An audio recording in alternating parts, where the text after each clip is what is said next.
Shalom. Salam. Vous devez dire ça. Salut. Salut, voilà, c'est ça. Bravo, c'est ça. Donc, bienvenue à tous dans cet épisode spécial Fête des Mères. Bon, on ne sait pas où est-ce que cet épisode va nous mener, mais bon, il a été demandé, donc on le fait. Donc, on le fait. Donc, là, on est avec nos chères mamans pour un épisode exceptionnel. Là. En tout cas, on l'espère. Donc, Historique. nos mamans qui sont un peu stressées, on a dû se battre pour les convaincre. Négocier fort, dire fort. Mais pourquoi ce stress? Non, ça va. Pas si stressé que ça. Il suffit d'être dans le bain. Une fois qu'on est dans le bain, ben voilà, on s'acclimate. J'espère. Donc voilà, donc c'est pas évident du tout pour moi. Ouais. En plus, on n'est pas physiquement là, mais bon, ça va bien se passer. De toute façon, on va parler d'un sujet que vous maîtrisez bien, puisqu'on va parler de vos enfants. Donc, on voulait proposer de faire en trois parties. D'abord, parler de l'enfance, peut-être, parce qu'en gros, on a eu pas mal de questions pour vous, les gens qui nous suivent. Donc, on va se faire les relais. Et puis après, on va parler un peu plus de, actuellement, maintenant qu'on est entrepreneur, comment vous suivez ça de loin, etc., etc. Mais avant, puisqu'on dit spécial fête des mères, Moulay, non, je vais demander à Tantine, est-ce que Moulay souhaite la fête des mères chaque année? Oh, les questions pièges!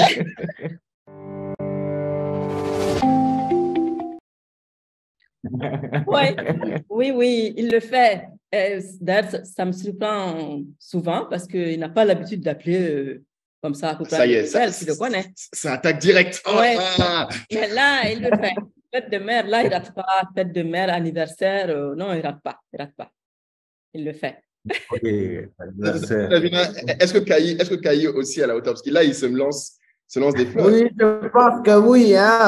C'est quand même, on a cette chance-là d'avoir des enfants qui pensent à nous, on va dire, tous les jours, et plus spécialement à la fête des mères, quoi. Ça, c'est une réalité et c'est une joie. Voilà. Amen. On est correct. On commence bien, Kayi. On ne s'affiche pas direct. C'est pas mal. Mais pour être totalement honnête, je me souviens que avant, elle disait toujours que fête des mères et tout ça, elle n'est pas dedans et tout. Donc, en fait, quand on était plus petit, on disait pas forcément. Et un jour, je me souviens, je lui ai dit, et sa réponse, j'ai vu que ça lui avait fait trop plaisir. J'ai dit, bon? Mais c'est pas qu'elle a dit que c'était rien et tout ça. C'est intéressant comme histoire, Davina. Qu'est-ce qui s'est passé? Est-ce que vous vous souvenez de la fameuse fois où il a sauté pour la première fois? Est-ce que ça vous a marqué? Mais déjà, je dois dire que dans ma nature, je ne suis pas trop célébrative. Je ne sais pas si le terme existe. Que ce soit des anniversaires, Noël, bonne année, tout ça. Généralement, ce sont des jours comme des autres. C'est ma nature. Mais c'est vrai que quand on me surprend, je suis toujours, disons, c'est un paradoxe. Je dis, finalement, ça fait plaisir, quoi. C'est ça. Mais l'initiative vient de mes enfants, en tout cas, et de mon entourage. Mais je ne suis pas trop dans la célébration.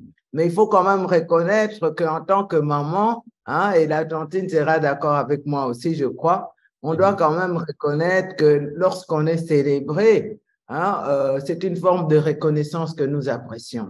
Ça fait plaisir, c'est sûr. Oui, ça fait plaisir.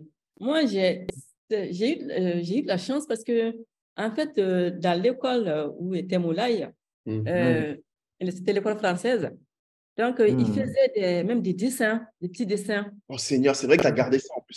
J'ai encore une enveloppe pleine de ces petits trucs-là. Donc, tout petits, ils ont commencé à réaliser que c'est la fête des mères. Donc, ils font des petits dessins qu'ils amènent. Et puis moi aussi, du coup, je suis un peu… je célèbre beaucoup les anniversaires. Chaque anniversaire, je fais un dîner. Ouais. Wow. Ouais. Ouais. Chaque anniversaire, que ce soit eux deux et puis moi, leur père, en fait, je faisais toujours une petite fête à la Yep. maison. Oui. Donc, ils ont grandi avec ça. Et je Oui. pense que ça a beaucoup influencé Moulay parce qu'il n'est pas du genre à appeler comme ça, là. Souvent, Ouais, tu vois, comme le public peut le voir et vous le voyez, c'est le grief numéro 1 de ma mère avec moi. voilà. C'est Donc, grief numéro 1, c'est ça. les anniversaires, il ne rate pas. Ça, il est toujours même le premier souvent pour mon anniversaire. Yep. M'appeler. Et maintenant, depuis que je suis à Abidjan, il me sort, m'amène carrément manger au resto. Donc, du coup, ce Wow. là, oui, ça va, ça Ouais. va. Il tient Ouais. bien. Je me rattrape. Vraiment ça. Mais après, c'est vrai que, par exemple, bah, moi aussi, par exemple, on fait pas pour nous, mais par exemple, elle va faire les anniversaires des autres, les fêtes, se mettre dans toutes les étapes pour ces trucs-là. Mais Oui, ça c'est vrai. C'est vrai. Je donne plus facilement que je reçois. Alors, Ah, les mais anniversaires, bon, Ouais. hein, mon papa, là, le patriarche, c'est 88 ans, on a fêté ça oh, en grande pompe.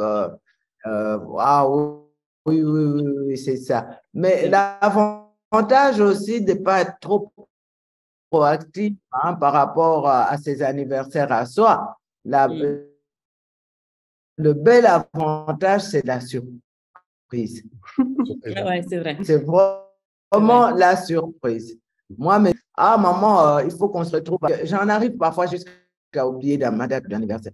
Et j'arrive à une table bien apprêtée au resto, hein, mes enfants, des amis proches. Joyeux anniversaire! Et c'est la surprise. Ça, c'est Ouais, vraiment. ça fait plaisir, oui. Ça fait plus plaisir quand c'est une surprise, oui. C'est vrai. Et puis, il faut quand même reconnaître que ces événements-là aussi, quand on les célèbre, ça consolide les liens familiaux. C'est aussi un prétexte de retrouvailles familiales, hein? Tout à fait. C'est certain. Tout à fait. hum, Ouais, hum, ouais. hum. Et moi, j'avais une question, une première question sur le fait que ça soit Moulay ou moi, c'est vrai qu'on a grandi une bonne partie de notre enfance en Afrique, mais en même temps, on allait souvent en Europe, ici et là. Je voulais savoir quelle est l'importance, selon vous, d'avoir fait en sorte que vos enfants grandissent en Afrique et pas forcément ailleurs. En fait, quel est en quoi vous êtes, qu'est-ce que ça vous évoque? Vous voyez ce que je veux dire? Oui, oui, oui, c'est ça.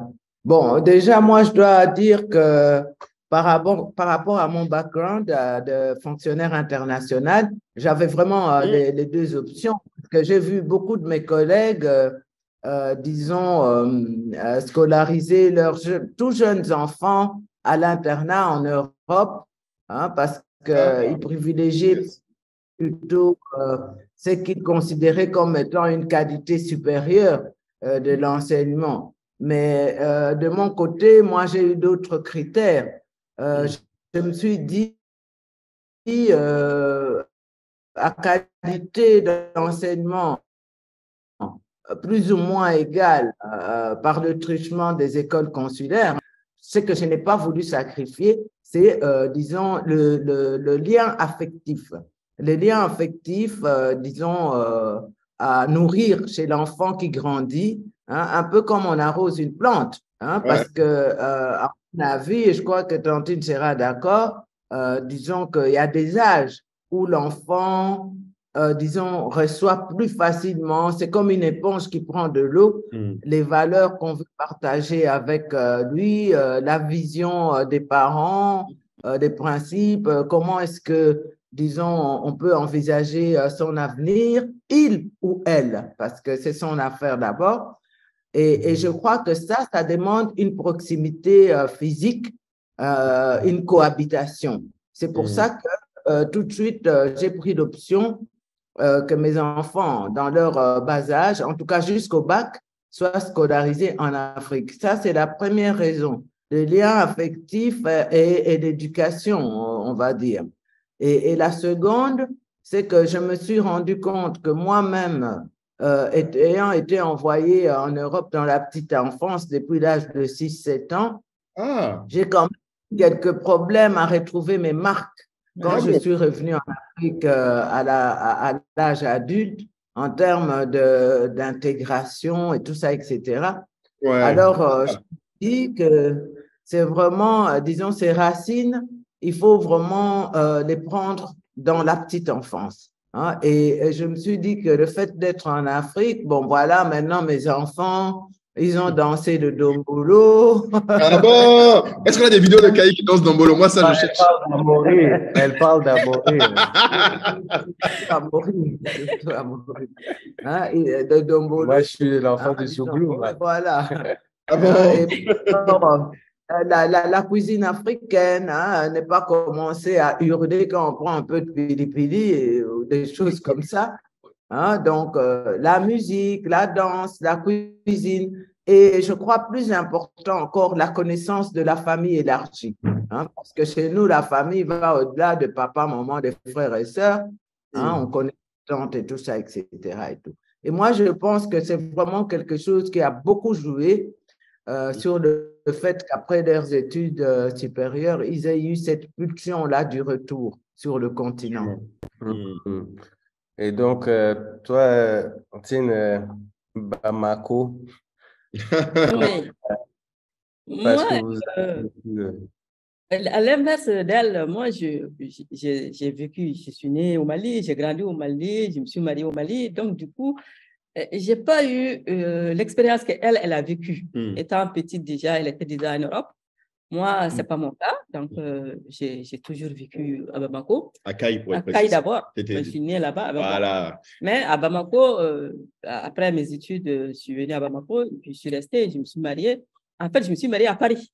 Mais bon, ça c'est ça. Mais sauf que… parce que Moulay est né à Paris. Oui. Et il est né à Paris. On était installés à Paris quand il est né. Il est né, un mois après, on est rentré. Mais avant, on était à Paris. Ouais.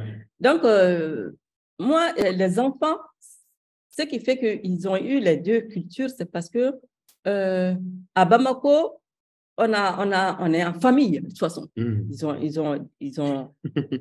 est né à Paris, mais un mois déjà, on est venu à Bamako. Yep. Donc, il a grandi à Bamako, dans le cercle familial, les traditions. Ce n'était pas évident souvent. et surtout que moi, le problème que j'ai rencontré, c'est que ce n'est pas un problème, mais c'est quelque chose quand même qui m'a un peu pris du temps, parce qu'ils étaient inscrits à l'école française. Oui. L'école française, ce n'est pas la même chose que les écoles maliennes. Donc, ils ont commencé à avoir les deux cultures. À la maison, on essayait de leur inculquer les coutumes maliennes, mais à l'école, c'était l'inverse. C'était l'école française, c'était tout ce qui se passait en Europe, tout comme ça. Donc, ils ont été dans les deux cultures très tôt, quand même. Très tôt. Et puis, mon problème aussi, c'est que je n'arrivais pas à leur parler bambara. Le grand problème. Ça a été le grand problème quand ils étaient petits. Ouais. Je n'arrivais pas à leur parler bambara parce que j'étais enseignante. Oui. J'étais enseignante. Maman est du côté pur de la lumière elle-même, était enseignante dans le public au Mali. Voilà, j'étais enseignante à l'école malienne. Dans quelle matière? Dans quelle matière? Musique. Musique. Ah, waouh, c'est une artiste. Elle voulait m'envoyer à la musique au lieu du foot. Ah, au lieu du foot. Ah, mais attends, voilà, ça c'est les vraies histoires. Ah ouais, moi j'étais enseignante à musique. Je fais du piano dans… Elle joue au piano. Ah, super! Moi c'est la galère de ma vie.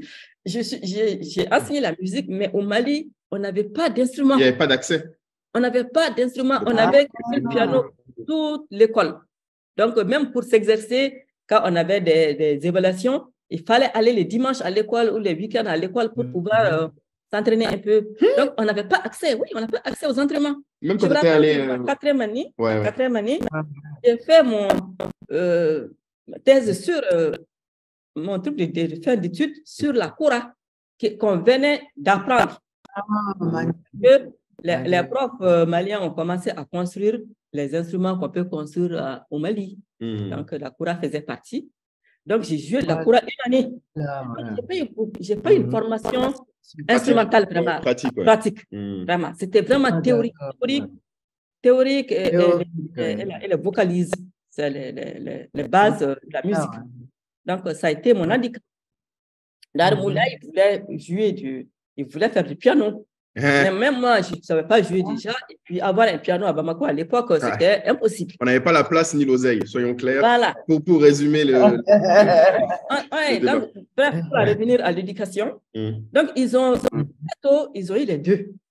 Ils ont pu avoir les deux éducations. L'éducation qui consiste à intégrer les traditions du Mali et puis les Français aussi, parce que en plus, chaque année, pratiquement, on allait à Paris en vacances.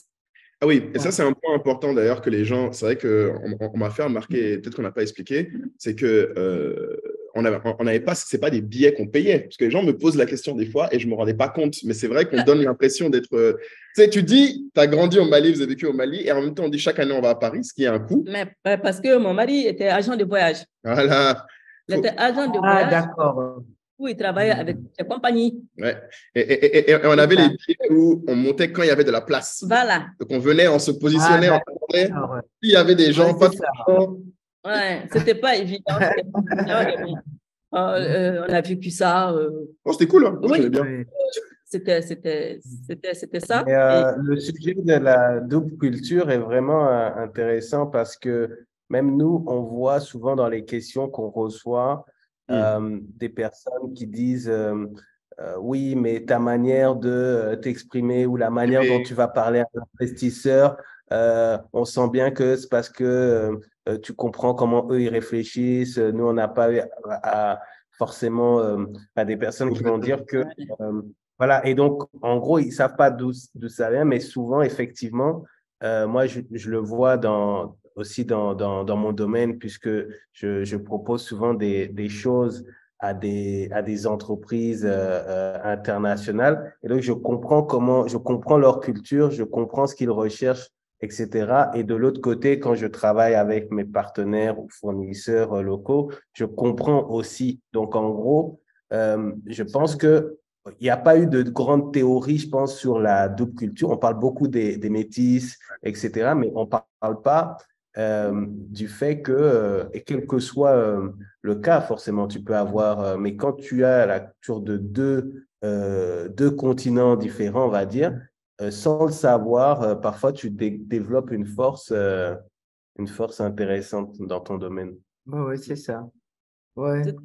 Mais je pense que c'est vraiment une source d'enrichissement, hein, le parcours de nos enfants. Hein, Moulay, qui était plus à Bamako, mais qui a eu cette opportunité de venir avec vous chaque fois à l'extérieur. D'ailleurs, il est né à Paris au départ, donc il retournait un peu à ses sources aussi, hein, chaque fois.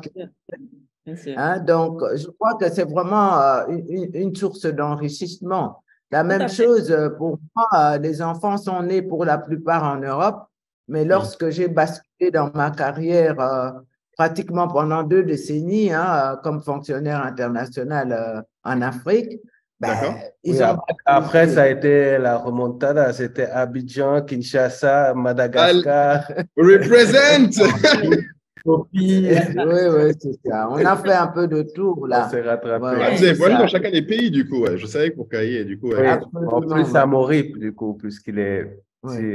C'est-à-dire que Kaï, lui, n'a fait que 4 ans, parce que quand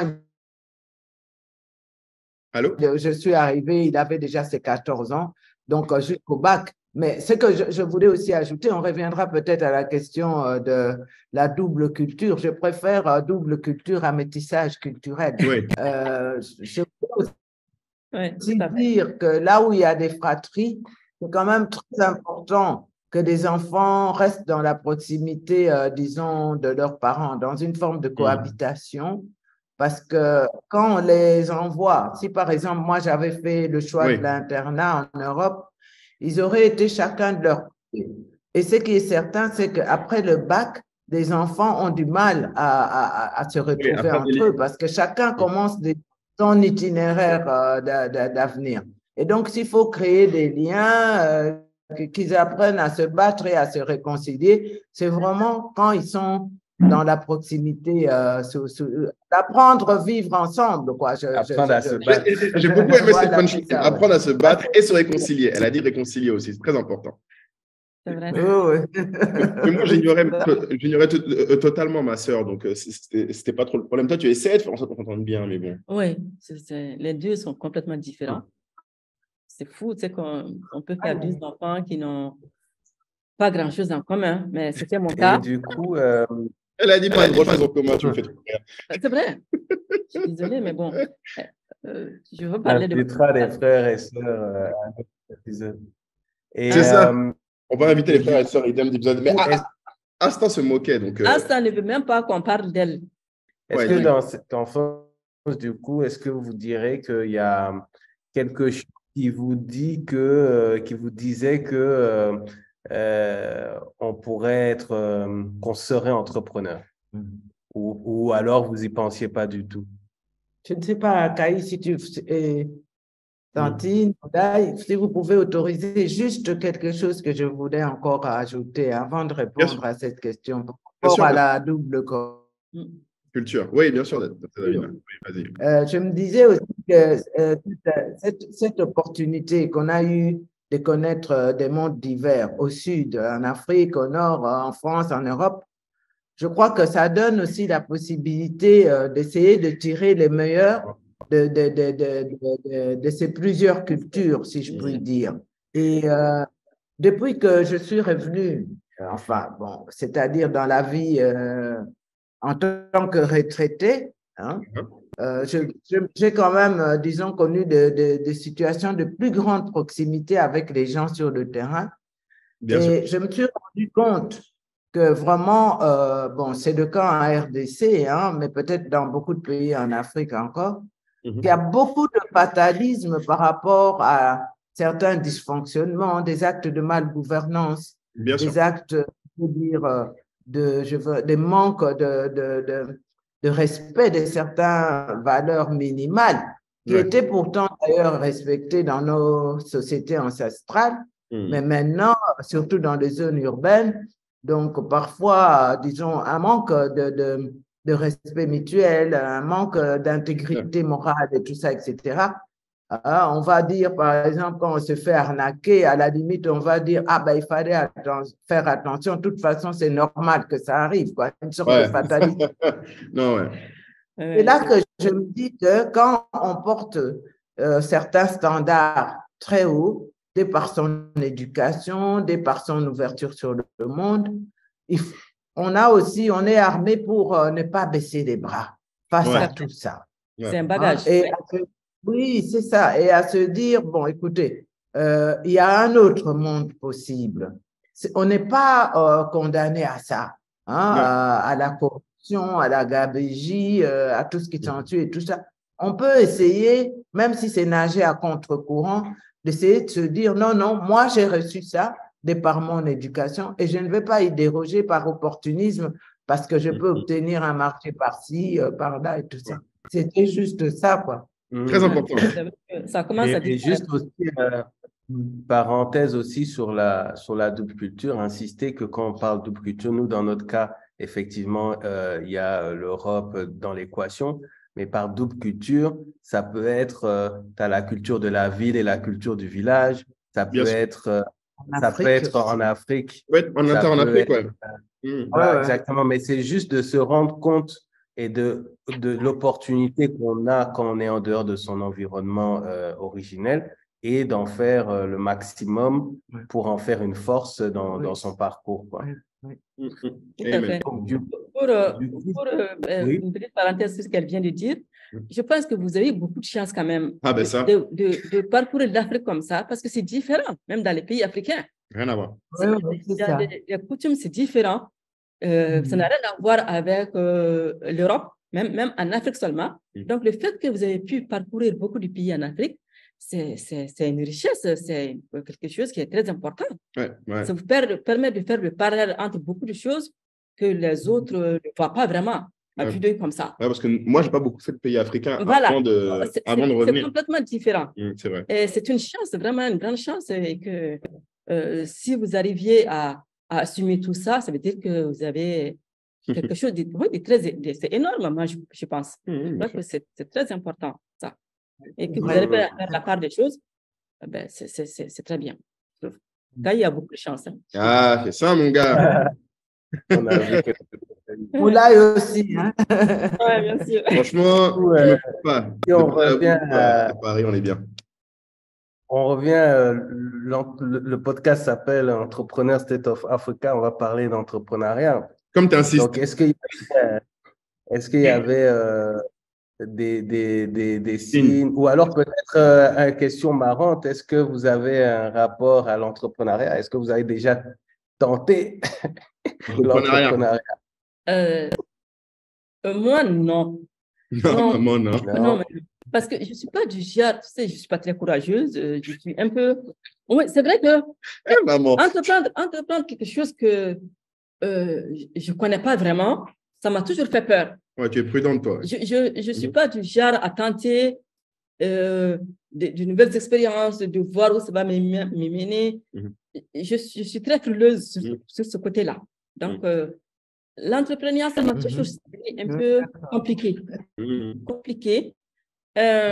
Surtout que son père était entrepreneur aussi. Hein. Il avait une agence de voyage. C'était pas tout le temps la rose. Tu as vu l'envers du décor, toi. Voilà. Tu as vu les vrais. Ouais. Et Moulay, j'ai jamais pensé qu'il allait faire ça.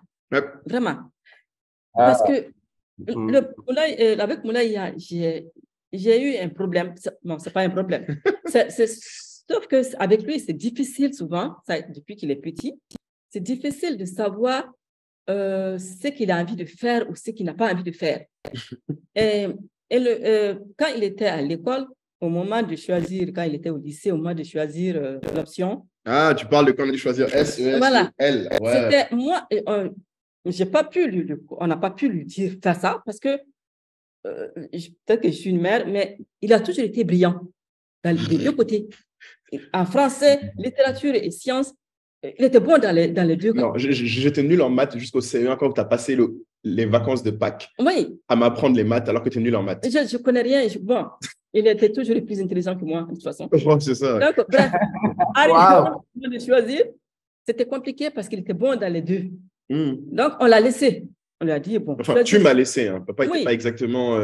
Il voulait S until I die et Dieu merci, c'est Tanti Michel qui m'a aidé. Oui, j'avais une amie qui était prof au lycée, une amie française qui était prof au lycée français aussi. Donc, et puis, je suis enseignante. Il y a des choses que je comprends tout de suite. Pas forcément que quelqu'un qui ne connaît pas l'enseignement. Et puis, comme je savais qu'il pouvait se débrouiller dans les deux cas, je lui dis, bon, écoute, choisis ce que tu veux, ce que tu penses que tu veux faire, choisis ça. Et il a choisi. Donc, à partir de là, j'ai compris que ce garçon, je ne peux pas le diriger pour faire quoi que ce soit. Je le laisse faire et je vais suivre le rythme. Donc, quand il a choisi de faire ce truc-là, j'étais très inquiète. J'ai flippé carrément. Parce que quand... Ce truc-là, tu peux donner le nom quand même maintenant. Quand il a choisi de lâcher tout pour créer Africa, ça va. Merci. Je vous dis, j'ai passé quelques nuits à réfléchir là-dessus. Ah, ça. Je ne savais même pas comment faire pour le faire renoncer. Parce que je me dis, je ne vois pas qu'est-ce que je peux lui dire pour qu'il renonce à faire ça. Je lui ai donné mon avis quand même. Et j'étais très inquiète. Parce qu'il avait un bon boulot. Que j'aimais bien. Elle, son argument, c'était mais t'aimes bien ton boulot, tu aimes voyager. Et c'est jamais plein. Non, franchement, j'aimais bien mon boulot, je te confirme. Donc, ça m'a vraiment... Costard avec une cravate. Oui. Dans les grands hôtels, tout ça, elle ne comprenait pas. Tu sais, elle dit, mais c'est quelle affaire ça? Et on voit tout le temps. Et puis, ce qui m'a vraiment choquée, c'est que Moulay ne s'est jamais intéressé à l'art. Jamais. Jamais. À Bamako, déjà, pour le faire porter un bazin, c'était pas évident. Très compliqué. Il ne voulait pas les tenues africaines, il ne voulait pas. Mais c'était flingué aussi, ce qu'on vous montrer. C'était pas facile. Donc, du coup, j'ai dit, mais c'est quoi cette histoire? Depuis quand tu t'intéresses à l'art africain? Parce que j'ai remarqué, ils mettaient des trucs au bracelet en perles là. Et puis, ils me demandaient de lui acheter ça à Bamako. Je lui en achetais. Mais je pense que c'était le côté de. Il est maintenant en Europe, il veut avoir un côté africain. Mais donc, ça m'a fait un choc quoi, quand il m'a dit que c'était ce qu'il voulait faire. Je me dis, mais ça ne va pas, qu'est-ce qui ne va pas? Pourquoi tu veux tout lâcher pour faire quelque chose qui n'est vraiment.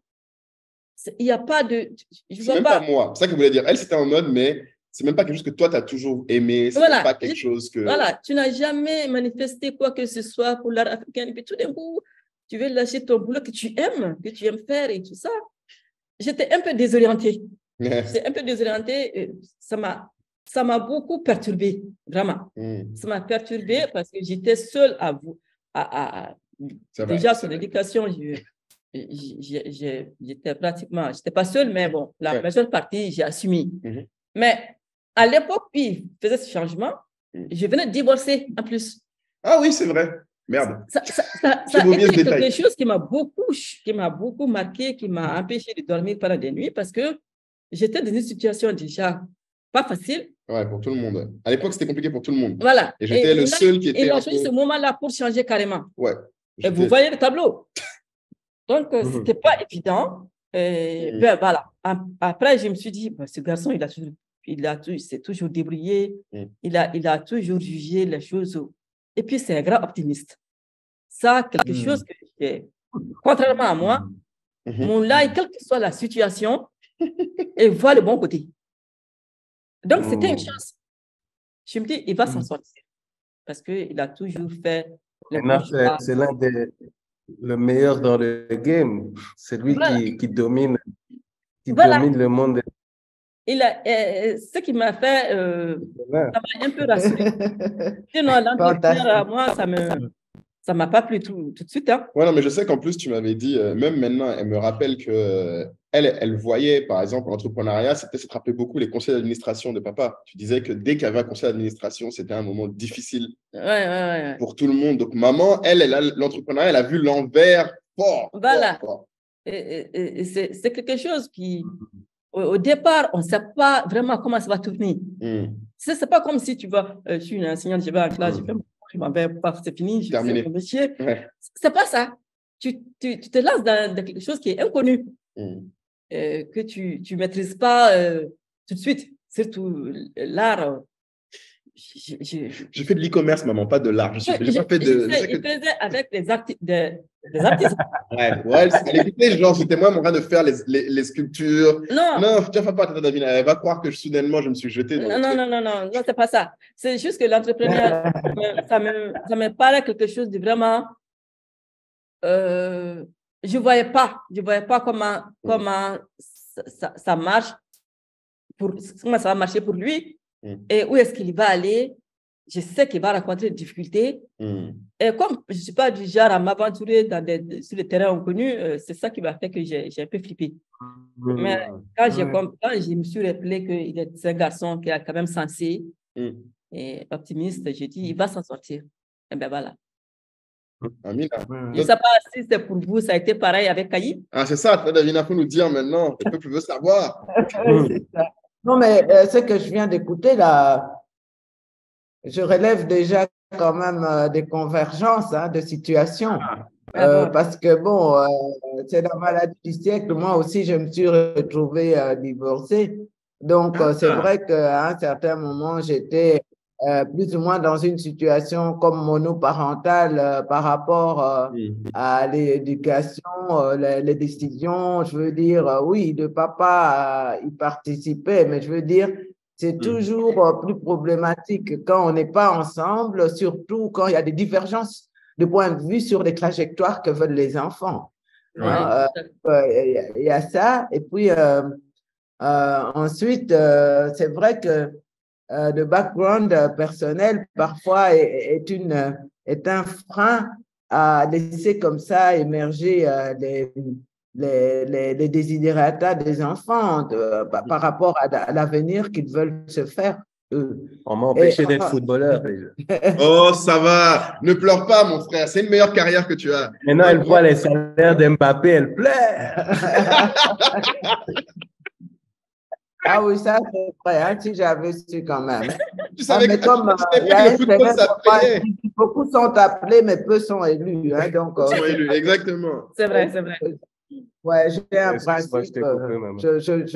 j'essaye d'éviter les regrets et de regarder vers l'avenir. Ouais, Mais ce qu'il y a aussi, c'est que moi, comme j'ai évolué dans un domaine professionnel, en fait, pour être plus précise, j'ai été directrice du Bureau international du travail dans plusieurs Ah, sous-régions, plusieurs groupes de pays et même au niveau régional de l'Afrique. J'ai été directrice régionale adjointe du BIT.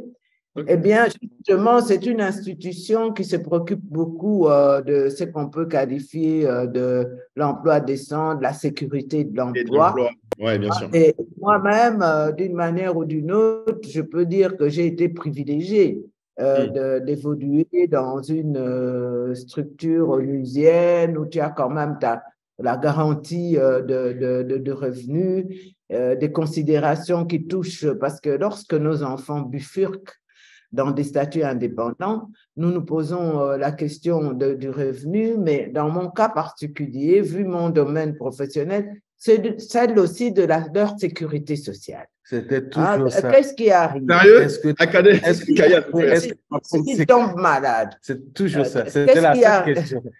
Est-ce que tu as une mutuelle? Quoi que je fasse, est-ce que tu as une mutuelle? Mais ça, c'est les vraies questions. Hein. Ben, c'est vrai, c'est important.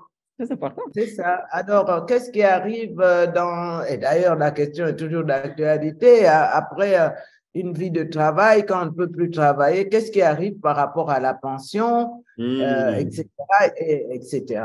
Donc, ce sont des considérations, en fait, qui m'ont, disons, hanté hein, au moment où Kayi a justement, un peu dans la même trajectoire que Moulay, a eu, a posteriori, je qualifie ça de courage, de suivre, disons, son ambition, sa passion.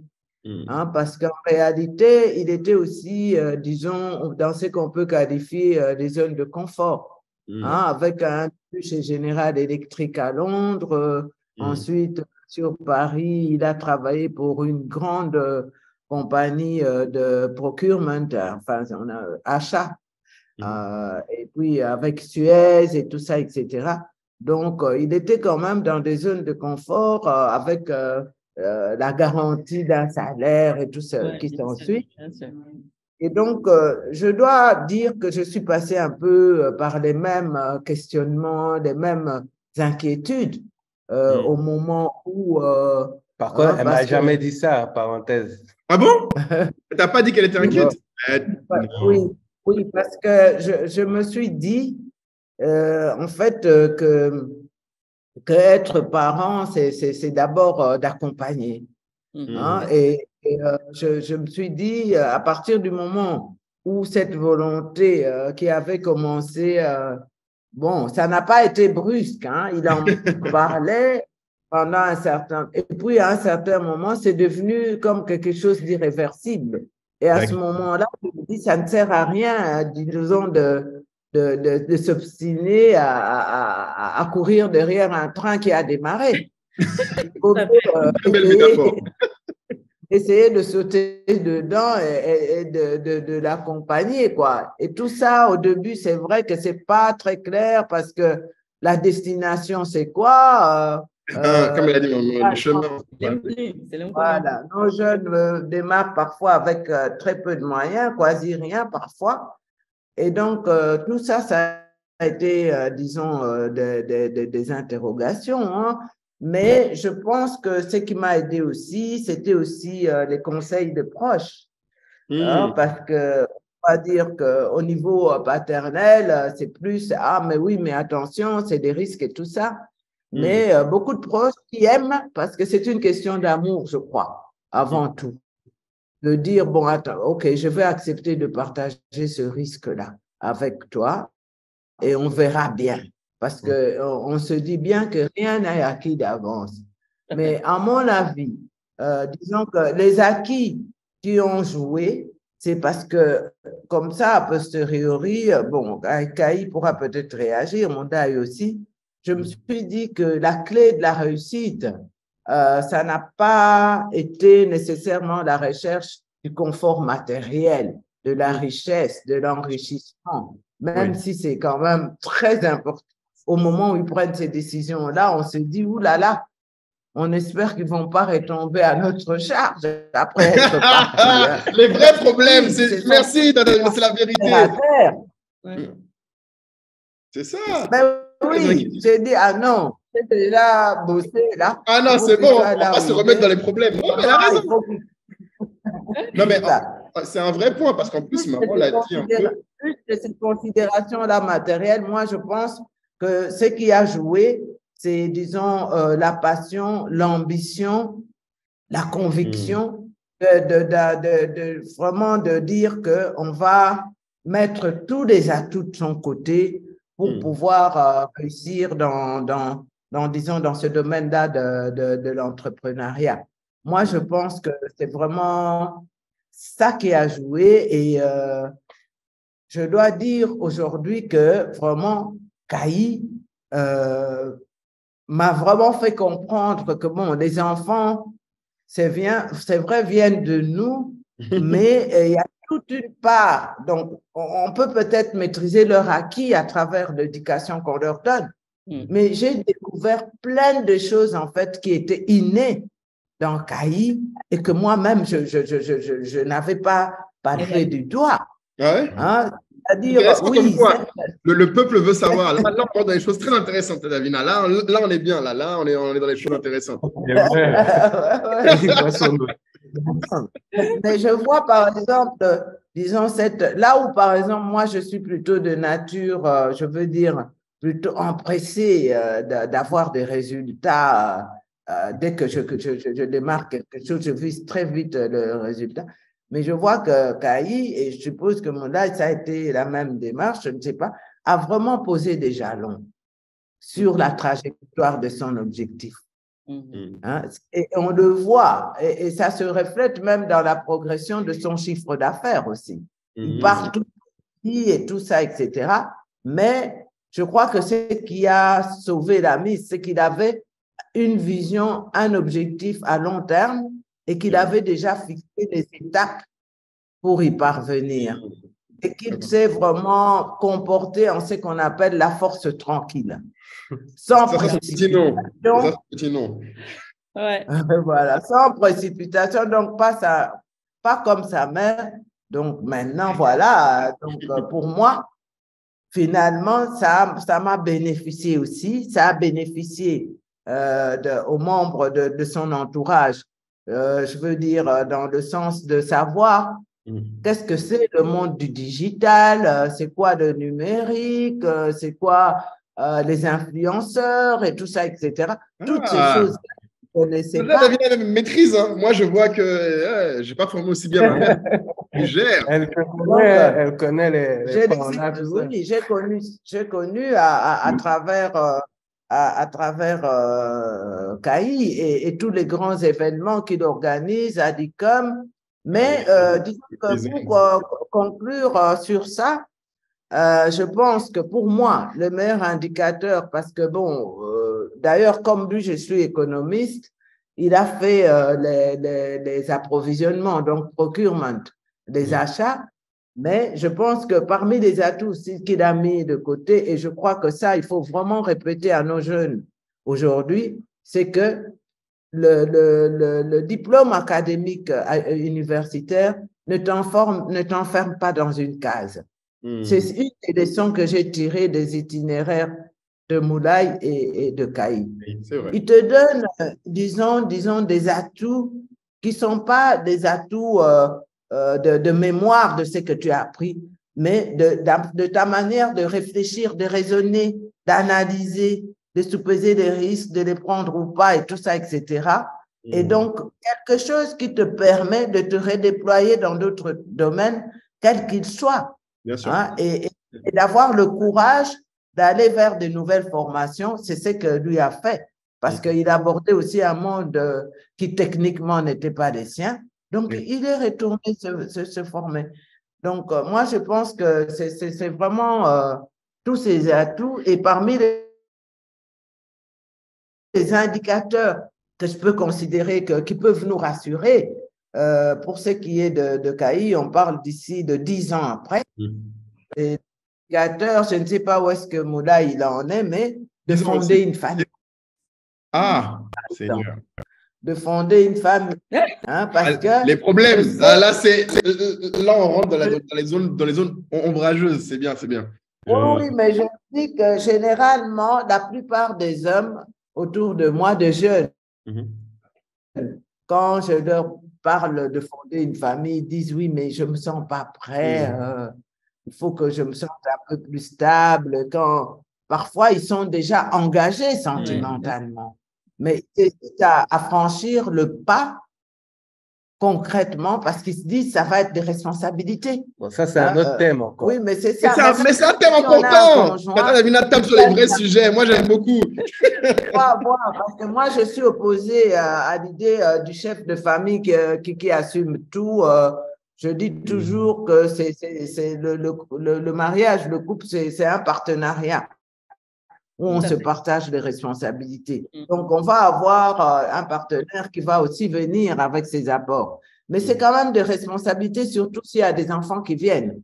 Et nos enfants qui ont reçu le meilleur qu'on pouvait leur donner veulent aussi, parce que c'est intergénérationnel. Moi, mon père m'a donné, je donne à Kaï, à ses frères et sœurs, mais lui aussi, il veut répliquer. Je crois qu'il veut répliquer et donner la même qualité à ses enfants. Et ça a un coût. Alors, je dis qu'une fois qu'on franchit le pas, et je crois que Kaï l'a franchi il y a peu, je me dis peut-être, alors voilà, il a gagné en confiance en lui-même, en confiance en ce que ce qu'il fait est en train de marcher, malgré les zones de risque qu'il montre. Oui, c'est ça. Voilà, c'est ça. C'est très important. C'est vrai que il y a beaucoup de... Voilà. Que le risque était là, mais qu'il a été pesé et que des bonnes choses en sont sorties, quoi. Des bonnes choses en sont sorties. C'est très important. C'est intéressant parce que c'est effectivement des choses qui parfois sont dans la tête de l'entrepreneur, mais qui sont difficiles à exprimer. Clairement. C'est-à-dire quand quelqu'un dit oui, je suis pas prêt, etc. En fait, il ne sait pas vraiment expliquer pourquoi. Et de la même manière, il ne sait pas forcément expliquer pourquoi à ce moment-là, il se sent prêt, mais c'est effectivement parfois, il a plus d'assurance sur ce qu'il est en train de construire, qui fait qu'il a le sentiment que même s'il n'est pas sur son business 7 jours sur 7, H24, le truc tient toujours. C'est ce qui permet... Mais d'ailleurs, de toute façon, je voyais un truc Joe qui disait quand tu commences, c'est vraiment la différence, on en parle souvent entre salarié, la personne aussi qui est indépendante et puis après l'entrepreneur. En fait, le salarié se rapproche de l'indépendant. Le salarié, c'est juste qu'il a un patron. L'indépendant est full-time sur son truc, mais il est vraiment dédié à ses clients. Mais l'entrepreneur, normalement, il est à un stade où il a créé quelque chose qui fonctionne tout seul. Et beaucoup, en fait, n'arrivent pas forcément à ce stade. Donc, ils ont l'impression, effectivement, d'avancer, de faire quelque chose de grand, mais en fait, ils se retrouvent, tout comme certains salariés, de ce qu'on appelle la rat race. La rat race. C'est métro, boulot, dodo aussi. Donc, en fait, c'est comment tu arrives à, effectivement, te stabiliser pour que ce que tu as construit fonctionne tout seul. Mais je comprends que de l'extérieur, ça rassure quand... parce que, par exemple, ma mère, elle est toujours, chaque fois, si on parle... en semaine, elle dit ah non, mais là, tu dois sûrement avoir un client qui elle veut toujours couper. Je dis mais non, c'est bon. Parce que j'ai dit en fait, c'est lui faire comprendre qu'il y a quand même une évolution. Il y a des gens qui travaillent dans l'entreprise. Donc le truc, tout ne repose pas sur toi. C'est ça qu'il faut qu'elle voit. Voilà. Mais toujours ah non, il il faut que là, je suis à Kinshasa, rentre vite à Abidjan parce que comment tu vas faire là-bas? Elle est bien, mais c'est ce qu'il faut. Tu vois? Donc, c'est toujours ça, mais OK. Non, mais c'est vrai, Donc, mais c'est vrai que ce que tu viens de dire, Kaï, juste pour l'entrepreneur qui nous écoute, je sais que ce que moi, je retire ce que Tata Davina nous a dit qui est quand même important, c'est je pense qu'on ne se rend pas forcément compte que comme nos mères et nos entourages, de manière générale, veulent notre bonheur, ils s'inquiètent sur le fait que même si on réussit, ce sera au détriment de notre bonheur. Et c'est vrai que nous, quand on ne parle que de la survie, de la boîte, etc.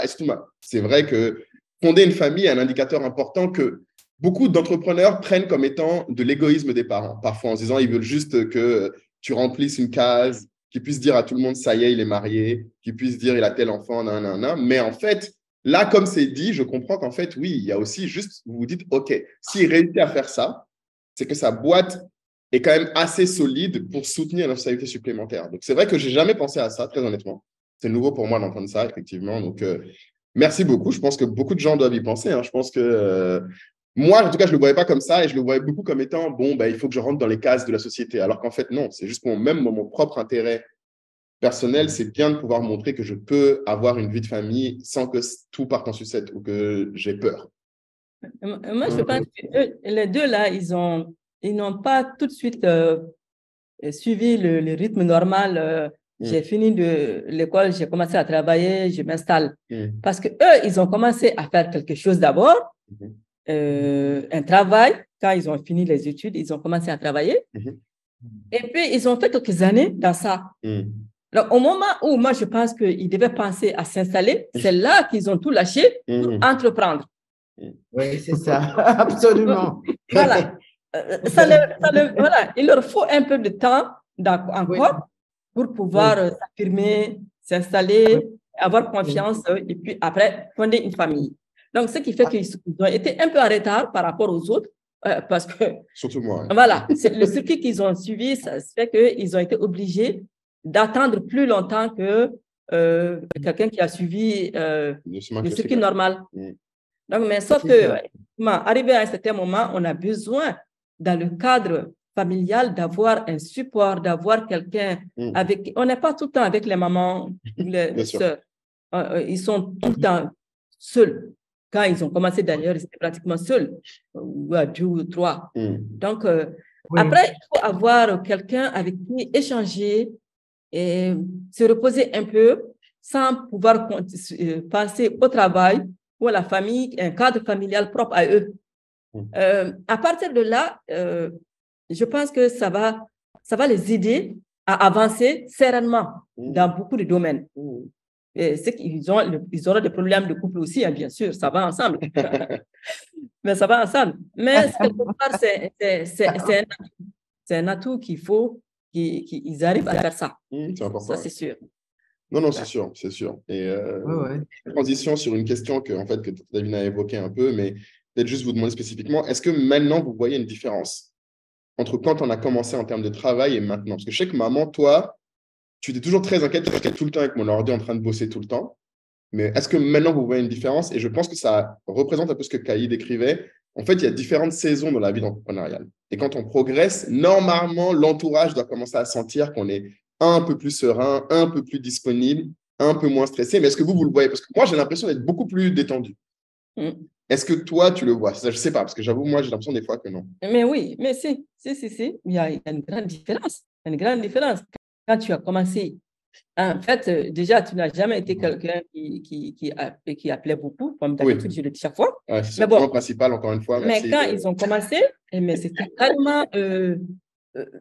ils étaient en mode camping. Tu sais, ils étaient coupés du monde, carrément. Coupés du monde, tous les deux, ils étaient installés à Lille. Ouais, avec Kader. Ils ne voyaient personne. Dans notre camp, dans notre exil. Ouais, et pour le voir, j'allais à Lille souvent, parce que j'étais à Paris à l'époque. Mais j'allais à Lille pour le voir, pour pouvoir être avec lui. Je voyais, il était stressé, il avait trop de boulot. D'ailleurs, sa santé, je m'inquiétais beaucoup pour sa santé à l'époque. Parce qu'il faisait rien d'autre que bosser. Il ne sortait pas, il ne faisait rien. C'était inquiétant pour moi. En même temps, je n'ai pas osé dire tout ça parce que je ne voulais pas rajouter. Oh, ça va, tu l'as dit quand même. Je l'ai dit quelquefois, mais si je m'étais écoutée, je t'aurais carrément harcelé. Oui, non, mais non. Toi, tu es une harceleuse dans l'art. Voilà. Ça, c'est naturellement, une de nos grandes différences. Voilà, Quand on harcèle, elle ne lâche pas. Je ne lâche rien. Quand ça les concerne, je continue à les harceler. Je me fais souvent… renvoyer. Ouais, mais je m'en fiche. Mais je continue quand même. Donc, bref, au début, c'était vraiment difficile. Mais au fur et à mesure, à partir du moment où Moulay, ils ont commencé à avoir beaucoup de… je ne sais pas, comment on appelle ça, des employés. Des employés. Et puis, à partir du moment où il est venu à Pigeon, là, ça a fait une grande différence. J'ai vu vraiment la différence. Il était plus disponible, plus serein. Il discutait des choses avec moi qu'avant, il n'avait pas le temps. C'était vraiment une perte de temps pour lui. Mais j'ai vu la différence. J'ai vu la différence déjà sur le plan mental, parce qu'il était plus stable, plus serein. Et puis même sur le plan financier, beaucoup de choses ont changé. Ouais, c'est là où j'ai commencé à gagner de l'argent, c'est très important. Voilà. C'était la dèche. Et moi, ce qui m'inquiétait surtout, c'était est-ce que tu as repris ta vie en main? Est-ce que tu as commencé à prendre soin de toi-même? Parce que l'épisode de Deal, ça a été très traumatisant pour moi et pour lui aussi. Il ne me disait pas, mais moi, je voyais sur lui physiquement. Donc, quand il est venu à Abidjan, j'ai vu un changement. Il s'est repris en main. Il s'est repris en main. Il était plus communicatif, mais avec sa sœur, avec moi. Et il voyait d'autres personnes qui n'est pas forcément… voilà. Et j'ai vu la différence vraiment. Et ça m'a beaucoup fait plaisir. Et au fil du temps, j'étais complètement épatée par ce qu'il fait. Je suis complètement épatée par ce qu'il fait. Et quand j'ai commencé à suivre leur podcast là, j'ai appris des choses sur lui que je ne connaissais pas. Oui, ça c'est important. Elle aime bien dire ça. Ouais. C'est vrai. Je ne savais pas ce que je faisais de mes journées, qui j'étais. Voilà. Je savais vaguement c'était quoi. Mais le podcast, j'ai réalisé qu'il fait des choses incroyables. Tous les deux, j'ai dit, mais ça, c'est quelque chose que vous êtes en train d'accomplir des choses que je n'avais pas imaginé que tu aurais pu faire. Mais donc, j'ai été vraiment contente et rassurée vraiment sur son parcours, sur ce qu'il est en train de faire et où est-ce qu'il veut aller. Il a une vision très, très claire de ce qu'il veut faire et ce qu'il est en train de faire maintenant. Vraiment, ça m'a rassurée et ça me fait plaisir. Je suis épanouie par rapport à ça, vraiment. Et c'est très important pour moi parce que je n'ai que les deux là. Et lui, il a toujours été quelqu'un de très stable, très responsable. C'est ça. Très responsable. Je crois que c'est le plus grand truc que j'ai toujours su chez lui. Il est responsable. Quand il veut faire quelque chose, il le fait. Et il s'implique. Et j'ai vu que dans son boulot, c'est le cas. Et ça me… Voilà, je suis contente. Amina, vraiment, c'est bien. Et j'espère bien que ça va continuer comme ça, vraiment. Je découvre des choses avec tout le monde. Vraiment. Faut croiser les doigts, Tata, vraiment. Mais… Ah non, non. Il ne faut pas s'applaudir soi-même, là. Hein? Je croise les doigts. Juste on va juste… Moulay, une petite transition technique. On va se rapprocher de la prise parce que l'ordinateur est… Allez, les aléas du direct. Voilà, ça tombe bien que les gens voient. Il n'y a pas de souci. Là, c'est pas mal.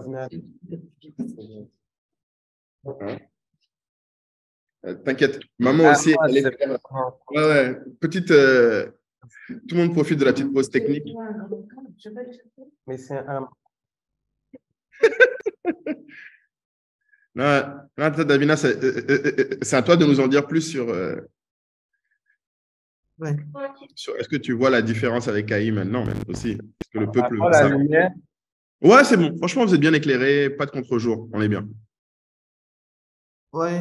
Ben, je voudrais rebondir là sur ce que la tantine a dit à la fin.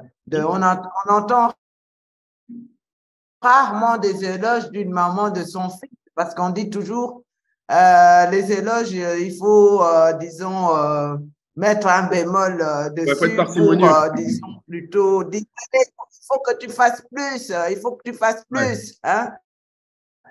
Voilà. Donc, ce qu'elle disait, une personne responsable qui sait, disons, être constant dans la poursuite de ses objectifs, ça m'explique alors pourquoi vous vous êtes retrouvé avec Caï, hein, parce que je peux vraiment dire la même chose de lui, hein, pour ce qui est de la prise de responsabilité, d'assumer les conséquences de ses choix et tout ça. Donc, vous êtes vraiment, disons, une belle équipe, hein, de ce point de vue-là. Merci. Bon, la question qui a été posée, c'est de savoir ce qui s'est passé entre le début et maintenant, comment on vous perçoit. Hein, bon, déjà au départ, je crois que c'est aussi le signe d'amour maternel. Toutes les angoisses, les questionnements par rapport à l'avenir et tout ça, généralement, c'est comme Tantine dit, on essaye de pas trop les exprimer vis-à-vis du jeune adulte, si on peut vous appeler comme ça. Hein? Donc, on essaie de ne pas les exprimer pour ne pas, comme elle disait, en rajouter encore. Parce que vous êtes dans une décision de bifurquer vers l'entrepreneuriat dans votre vie, mais vous avez sans doute déjà vos propres questionnements. Ça. Et il ne faut pas venir en rajouter. Donc, moi, je crois que j'ai pris, disons, l'attitude plutôt de dire, tu veux faire ça? Bon, OK, on va t'accompagner, on va essayer de voir comment on te soutient sur cette voie-là.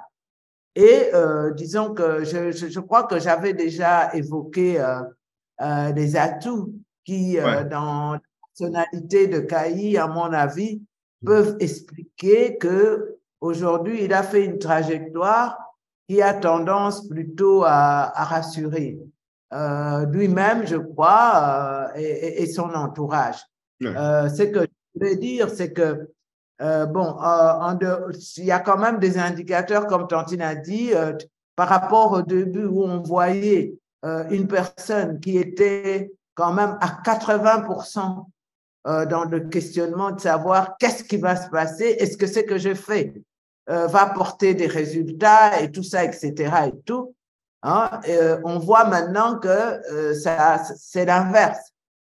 C'est-à-dire que l'entrepreneur a atteint comme une vitesse de croisière, a fixé, disons, ses racines, hein, si je peux dire, et maintenant a grandi. Et on peut même commencer à parler à commencer maintenant à collecter les fruits de sa croissance. Bon. Parce qu'en fait, plus de fruits, mais on commence.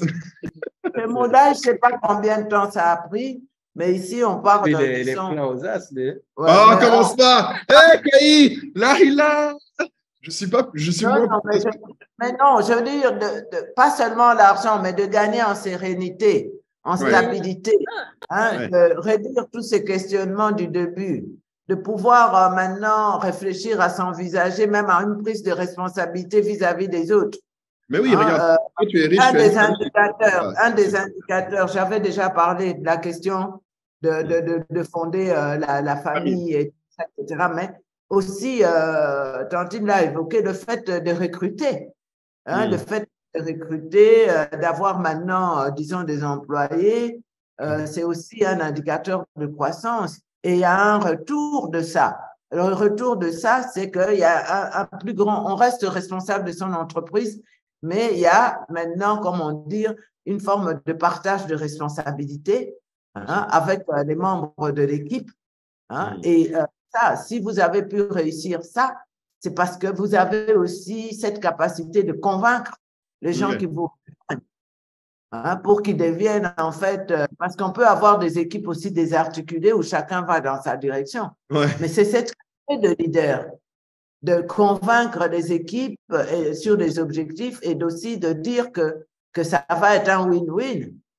Que là où ils donnent, ils vont aussi avoir un retour, hein, avec toute cette dimension aussi des responsabilités sociales de l'entreprise. Que les gens sachent qu'ils ne sont pas seulement là pour du fric, mais qu'ils doivent aussi défendre l'image de leur entreprise et toutes sortes de choses. Et le patron, des bêtes trucs comme des cadeaux de se retrouver à Noël avec son ou des choses comme ça.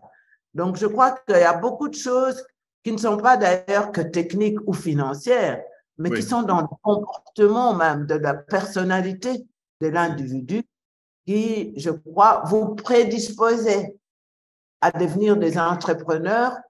Hein? Vous l'avez découvert et vous y êtes allé, et nous l'avons découvert en vous suivant, en suivant votre évolution.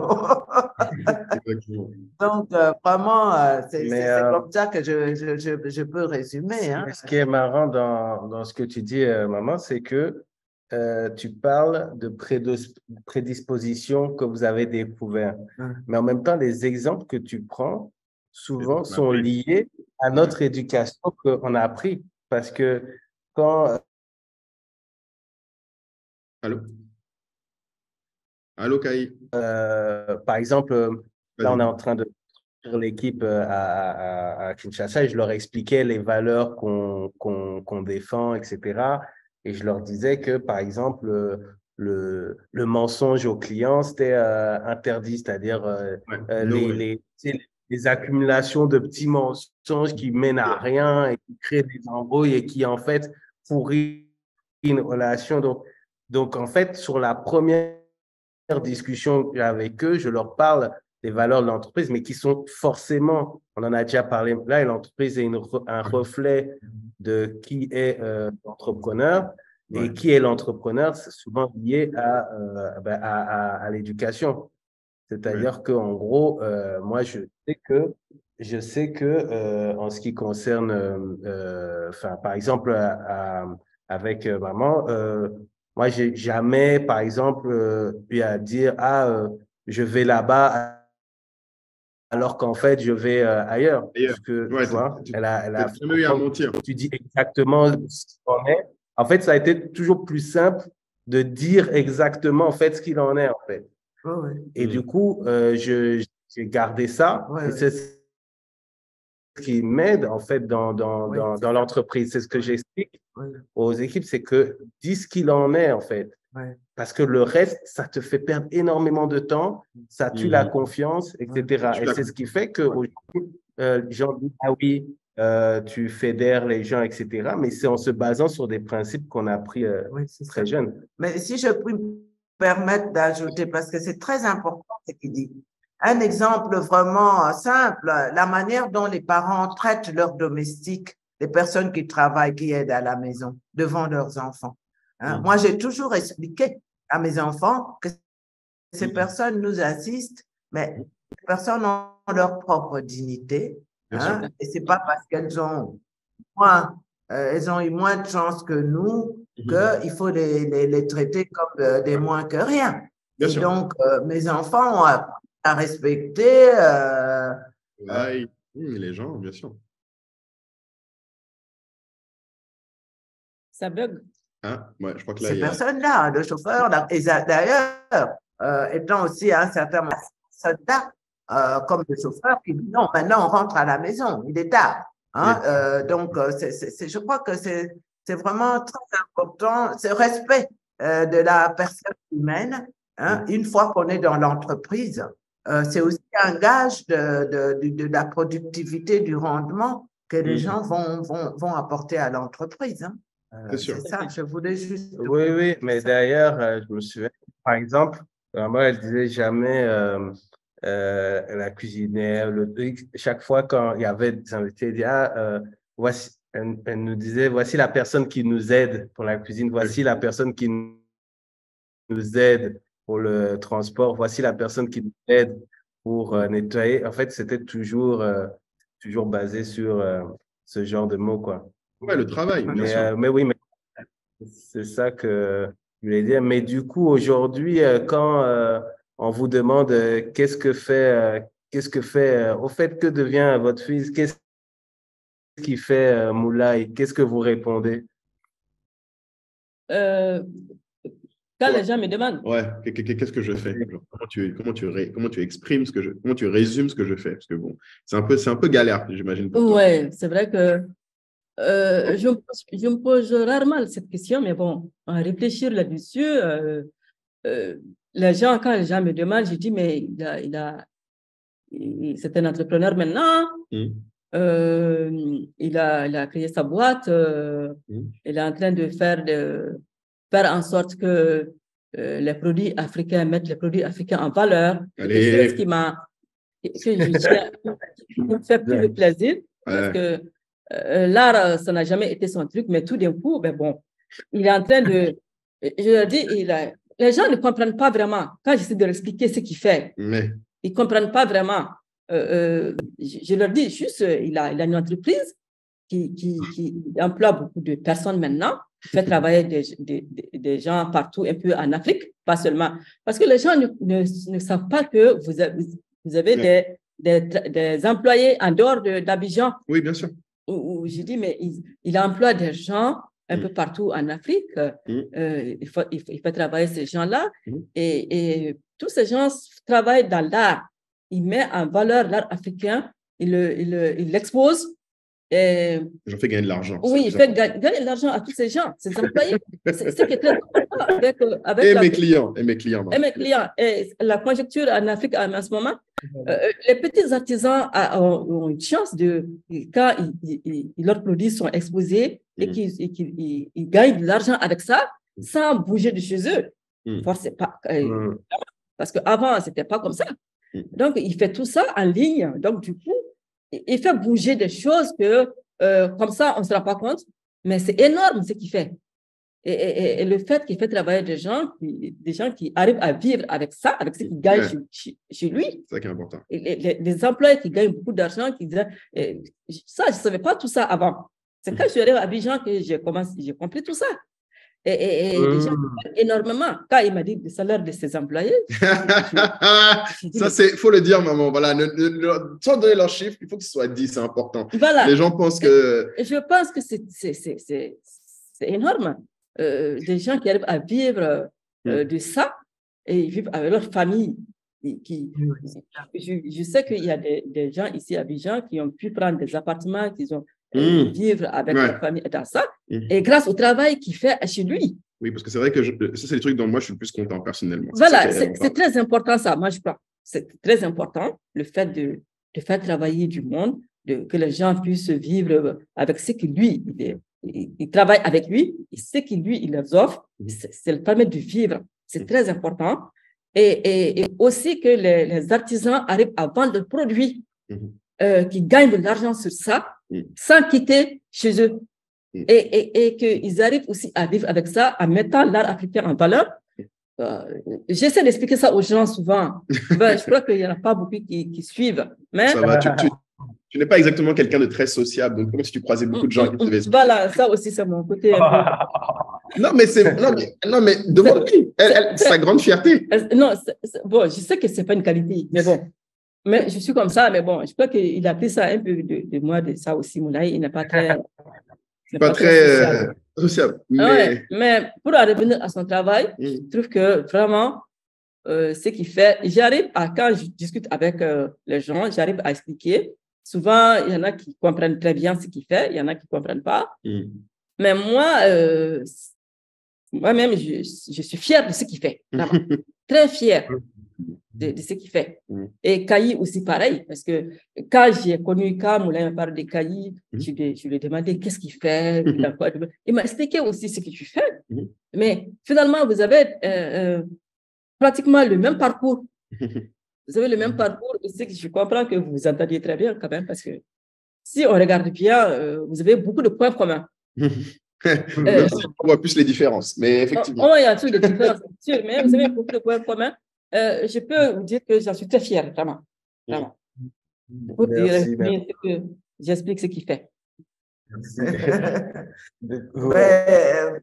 Vraiment, félicitations, hein, Moulay, franchement, parce que la fierté de ta maman est tout à fait Après tout ce que je viens d'entendre, en tout cas, ici, c'est vraiment l'occasion pour moi aussi de mieux te connaître, hein, parce que je te connais déjà, c'est tout.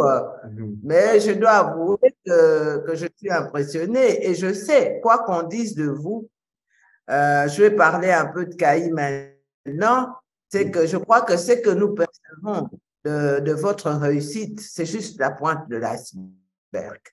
C'est juste la pointe de l'iceberg. En fait, en réalité, derrière cette réussite, je sais qu'il y a énormément de travail aussi, de mobilisation des équipes, etc.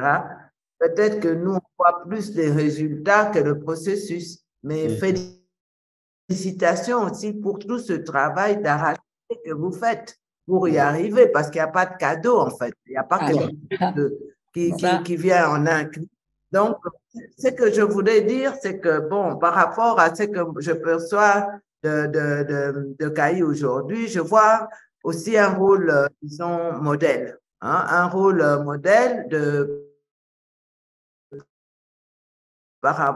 d'ailleurs, ça vaut pour Moulay aussi, un rôle modèle parce qu'il y a eu cette expansion disons, de l'activité hein, qui était partie, on va en réalité presque de rien. Hein, et qui aujourd'hui, quand même, bon, il y a quand même, disons, une trentaine de personnes. Comme quoi. Une expansion aussi, comme disait Dantine, donc en dehors de sa base qui est à Abidjan aujourd'hui, il est en Afrique de l'Ouest, il est en Afrique centrale, etc. Et aussi, disons, la multiplicité de partenariats, des sponsors, par exemple, oui, le CAI surtout, dans la mobilisation des acteurs du numérique en Afrique, avec l'événement Handicom Days, d'événements annuels, mais aussi dans le portefeuille de clients. Hein, parce qu'on voit quand même des clients de renom. Maintenant, je ne vais pas les citer parce que peut-être que c'est pas… Parce que Caï ne le fait pas. Il faut les citer. Caï ne les fait pas. Il faut citer. Tata, depuis, je lui dis de citer, mais c'est pas citer. Il est cité. Pas de problème avec ça. Ah ouais, des clients de renom quand même, de grands clients internationaux et tout ça, qui ont placé la confiance. Hein, c'est que tout ça, ce sont des indicateurs du sérieux des entreprises qu'ils ont mis en place. Ils assurent ce qu'on appelle le delivery. Hein? Exactement. C'est ça même. Voilà. Et l'autre élément aussi, pour moi, de critère de ce que je considère désormais comme une réussite, c'est, disons, la mobilisation disons, des jeunes. C'est-à-dire qu'au-delà des questions, disons, de rendement, de profit, d'expansion de marché, il y a quand même, disons, je veux dire, une forme d'empathie, une forme de, comment dire, pour moi, pour nous qui savons que le marché de l'emploi aujourd'hui pour les jeunes, il y a tellement peu d'opportunités.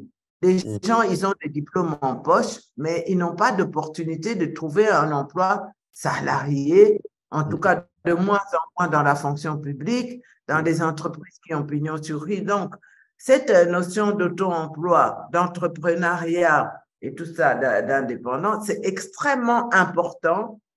C'est que eux font, à travers leur podcast, par exemple, d'essayer de mobiliser les jeunes pour dire n'attendez pas postuler à gauche et à droite pendant des années, voire envoyer votre CV, tout ça. Essayez de voir ce que vous pouvez faire avec les ressources, les qualités que vous avez, hein, pour essayer de mobiliser, hein, disons, ces ressources-là et créer votre propre entreprise et éventuellement même devenir un employeur pour les autres. Donc, vraiment, ça, c'est vraiment quelque chose c'est un défi de survie, c'est un défi d'avenir pour l'Afrique où il y a tous ces millions de jeunes qui ont tout dans la tête, rien dans la poche et il faut vraiment leur donner des ressources pour pouvoir se faire des projets, pour s'en sortir. Hein, ça, je trouve que c'est quelque chose je trouve, un accomplissement aussi, parce que la question qui a été posée, qu'est-ce que nous pensons qu'ils ont accompli, disons, au-delà de leurs propres entreprises. Moi, je trouve que j'admire cette générosité, parce que c'est comme ça que je l'aperçois, de partager leur expérience à travers ce podcast, de faire venir des gens qui témoignent, comment eux, ils ont commencé, quels sont les problèmes qu'ils ont eu à surmonter pour pouvoir, disons, être là où ils sont. C'est très important que les gens sachent aussi que ce n'est pas une promenade de… il y a eu des problèmes qu'il a fallu… Bah oui. Moi, je pense que vraiment, c'est une très, très, très belle réussite, mais il faut que les gens sachent que rien n'est acquis définitivement. Et donc, je voulais terminer par ce dernier point que j'admire chez mon fils Gaï. Je lui dis en face parce que je crois qu'il le mérite. Je pense que Moulay est dans la même logique de considérer jamais rien comme définitivement acquis. Et que de se dire que les efforts qui ont permis d'arriver là doivent persister et même être amplifiés pour faire mieux, pour aller plus loin, pour votre bonheur à vous d'abord, des familles que vous allez former, des familles qui sont déjà là, dans le cas de Caï, leur bonheur, et puis bonheur à nous aussi qui vous accompagnons. Voilà. On lâche rien. Non, mais c'est ça. Non, mais là, je pense qu'on a le mot de la fin, Kaïla. Déjà, Davina vient de donner, rien n'est acquis, elle a dit. Les gens n'ont qu'à se donner. Mais après, elle pourrait donner un mot pour nous décrire. Tu voulais dire quelque chose, tu disais? Non, pas. Ah, d'accord, ok. Mais moi, je voulais juste, avant de conclure, il y a peut-être vous poser une question par rapport au fait que, on apparaît de plus en plus dans les médias, parfois dans des classements, ce genre de choses. Et comment est-ce que vous vivez ça? Parce que peut-être parfois aussi des gens de votre entourage qui disent « Ah, j'ai vu ton fils dans ci, dans ça. » Ou alors vous voyez tel article « Ah, il est dans Jeune Afrique. Ah, il est dans Le Monde. Ah, etc. etc. » Donc, parce que du coup, juste savoir en fait, est-ce que ça fait peut-être bizarre, même si on n'est pas footballeur, mais il y a ce côté un peu médiatique. Non, je pense que Tatiana peut répondre en premier parce que moi, maman elle a eu, je pense, des bonnes et de mauvaises expériences de cet aspect-là, qu'on parle de moi. Je pense qu'il a aussi d'en avoir, surtout vous, c'est en particulier, je pense. Je veux dire que c'est vraiment une grande source de fierté, mais bon, c'est vrai. Mais avant tout, je pense que c'est aussi un levier de promotion des activités que vous menez, de votre entreprise. Parce que mais cette reconnaissance, on va dire, qui est médiatisée, elle vient quand même d'institutions qui ont pignon sur rue pour ce qui est d'estimer, d'évaluer les personnalités. Ça, c'est la version politique. Hier, je lui ai montré un classement. Je lui ai montré un classement où j'étais à côté de Drogba, là. Ah bon? C'est ça qu'on veut entendre. Elle m'a dit, serre-moi la pince, là. Serre-moi la pince, mon petit, tu as percé. Il y a quelqu'un. Tu es quelqu'un, exactement. Ouais, c'était vraiment spectaculaire pour moi, à côté de Denise Epoté, de Drogba, et quoi. Et vous n'étiez, je crois, qu'une vingtaine maximum dans ce classement-là. C'est quelqu'un, Monsieur Kayat. Il y a aussi des classements des Nations Unies pour les jeunes les plus entreprenants du continent. Il y a toutes sortes de classements. Il y a même ce prix que vous étiez allé avec une petite à moi que j'aime beaucoup aussi, Fabiola. Francophonie, oui, c'est ça. Voilà, les meilleurs, disons, les jeunes primés par la francophonie, les Nations Unies, et tout ça, etc. Donc, je me dis que ça, c'est un booster. Ça, c'est vraiment un booster je veux dire, d'énergie, en se disant, voilà, ce que j'ai fait est reconnu, Et en plus de ça, bon, il ne faut pas se le cacher, ça fait quand même aussi une publicité. Hein, je veux Non, dire, mais ça moi, fait quand même. je voulais parler de ça parce que, Et nous, heureusement, on en est très, très fiers. Quand ça arrive, Yeah. on en parle dans notre entourage. Ah, tiens, est-ce que tu as vu le classement où mon Ouais. fils est là et tout ça, etc. Et tout. Donc, on en est vraiment fiers. Et je crois que vous aussi, ça vous force de mettre la barre un peu plus haute pour quand même rester dans ce type de classement.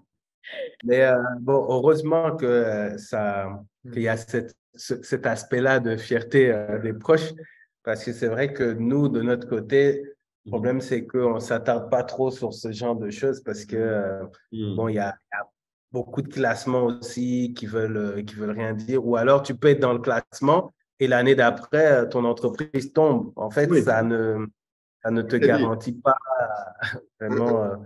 Comme Tata a dit, rien n'est Mais acquis. il y a une histoire du côté de André, là, puisque tu disais que c'est. Il y a eu des côtés positifs et négatifs à cet aspect-là. Est-ce que c'est par rapport au classement où on voit les montants que tes investisseurs te donnent? Non, Non. c'est pas cela. Non, c'est pas ça. En fait, ça, comme l'a dit ta mère, c'est toujours une source de fierté.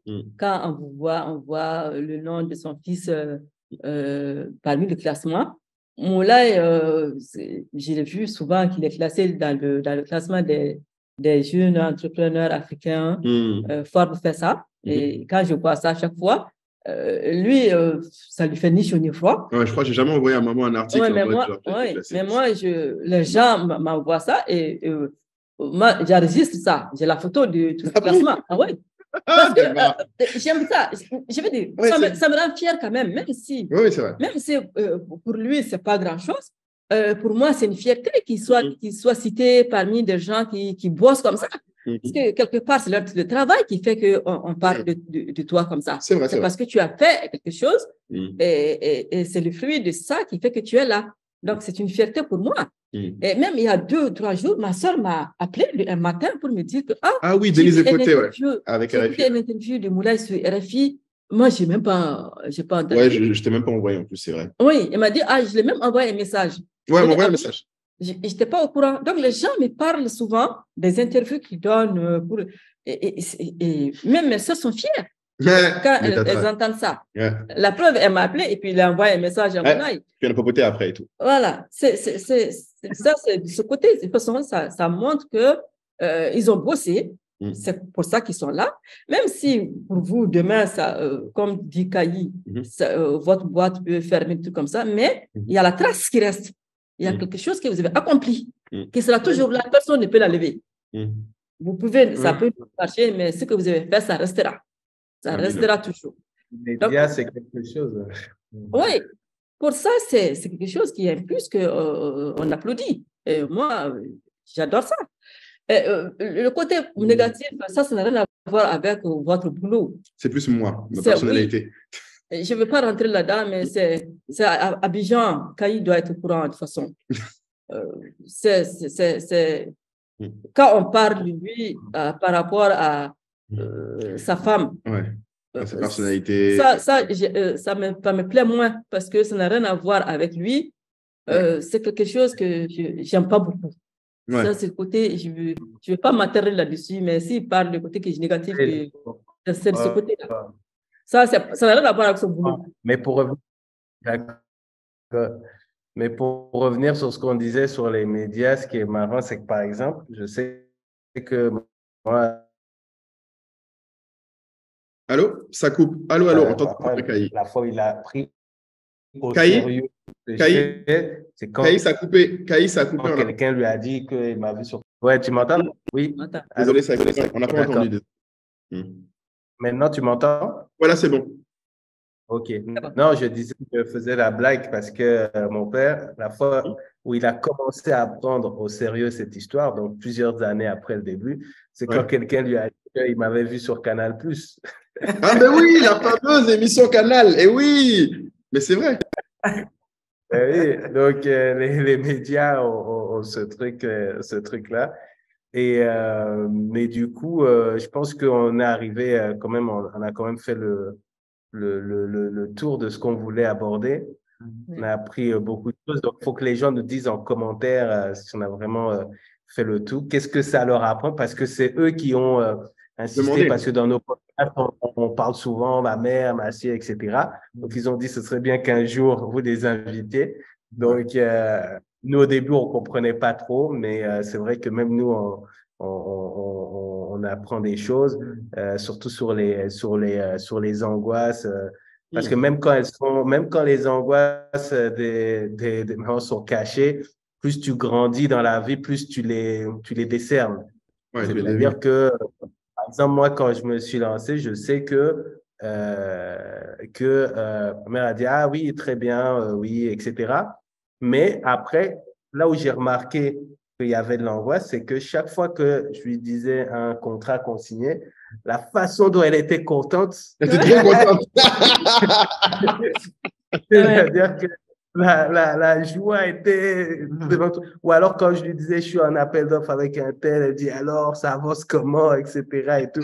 Elle se tient au courant. Ah oui. C'est que être au courant. D'ailleurs, je vous ai préparé une petite surprise. Ça, c'est la note vocale qu'elle m'a envoyée. Elle ne sait pas que je vais faire ça. Il y a quelques jours, je lui ai envoyé un chart de progression de chiffre d'affaires. Hop là, faut envoyer, on veut écouter. Le thème là, c'est fort, hein? Petit poisson devenu grand. C'est pas possible, ça. Plus de chiffre d'affaires. Bon, allez! Parler de la marge aussi. En euros, hein? Elle a dit en euros. Bravo, bravo, félicitations, hein, mon fils. Hein. Que de chemin parcouru depuis 2013. Quand je pense comment je tremblais comme une feuille, hein, quand tu as quitté Agile Bayer. Hein. Eh ben, hein. Paris tenu, hein. Je sais que tout ça, derrière tout ça, il y a beaucoup de travail, de prise de risque, hein, et encore du boulot et tout ça. Hein, donc voilà, je te souhaite vraiment bon vent, je te souhaite bon vent à Totem, à toute l'équipe, hein, parce que c'est aussi l'équipe qui est à la base de ces résultats-là. Hein, et vraiment, bon vent, que tout aille mieux. Et je sais que comme Tricia est là-bas aussi maintenant, à tes côtés pour t'appuyer. Bon, là, c'est l'autre. C'est encore une autre équipe. Allez! Waouh, c'est bien. Attendez. J'ai mes love money que j'avais mis au départ. Attendez. Une autre équipe. Hein, écoutez. Bon, voilà. Si ça continue comme ça, je vais réclamer mes love money que j'avais mis au départ. Hein. Allez! C'est ça, ne pas perdre le nord, ne pas perdre le nord. Écoute. Hein, love money pour m'acheter mon groupe électrogène.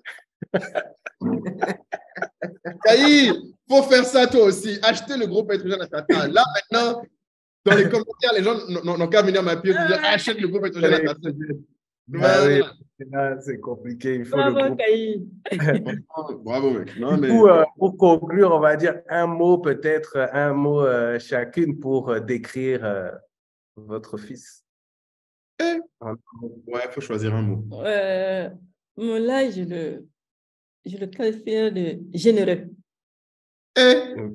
Sérieux? Ok. Ouais, il est généreux. Il est généreux, il est avec moi particulièrement. Et puis, il partage beaucoup de choses. Il partage son savoir. Il partage ses connaissances. J'essaye en tout cas. Oui, et je trouve que c'est très généreux, ce que vous faites d'ailleurs. Votre podcast là, c'est généreux. Vous aidez des jeunes à s'en sortir. En fait, vous leur guidez.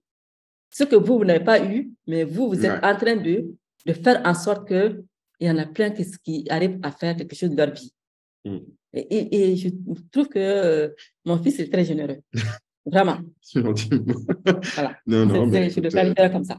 Très bien. Amen. Mais je ne rentre pas dans ce qu'il fait pour moi, non. Ça, c'est... Mais il est généreux, vraiment. Oui. Ouais. Ça, Davina, à toi, du coup. J'avais déjà dit, c'est la force tranquille, quoi. Qui pense, je veux dire, avec ce paradoxe, hein, la prise de risque est là, associée avec beaucoup de prudence, hein, Kaï. Et donc, tout ça, c'est dans la trajectoire d'une vision. hein, que je félicite parce que franchement, sans vision, on ne peut même pas avoir de C'est vrai. trajectoire parce que ce serait pour aller vers quels objectifs. Donc, Mhm. vraiment, cette force a beaucoup frappé, cette constant objectif, hein, et Jean Moulay aussi, cette recherche quand même de l'équilibre entre vos activités professionnelles et votre vie privée. C'est vraiment, ça va être mon dernier mot parce que l'argent ne doit pas être une finalité. On Non. célébrait tout à l'heure le chiffre d'affaires.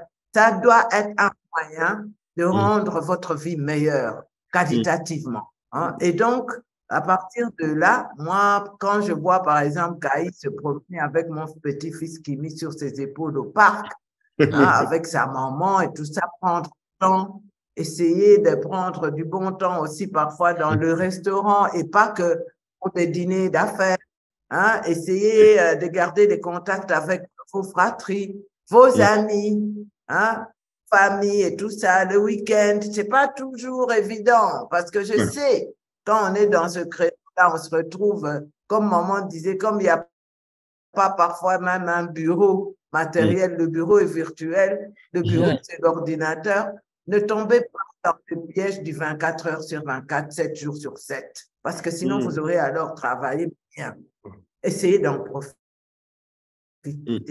par une vie meilleure avec vous, partager avec vos proches. Il paraît que tu es généreux, c'est pas tomber dans l'oreille d'une sourde. Bon, Davina, il n'y a pas de souci. On va voir. Kaï aussi est très généreux, c'est juste que ça se voit moins que moi, mais Kaï aussi, un bon gars. Il n'y a pas de souci. Qualité de vie pour vous-même, pour vos employés, pour vos familles et tout ça. Bon conseil. En tout cas, merci beaucoup. Donc, oui, c'était pas facile apparemment. Tu vois, tu as survécu, tu n'as pas souffert.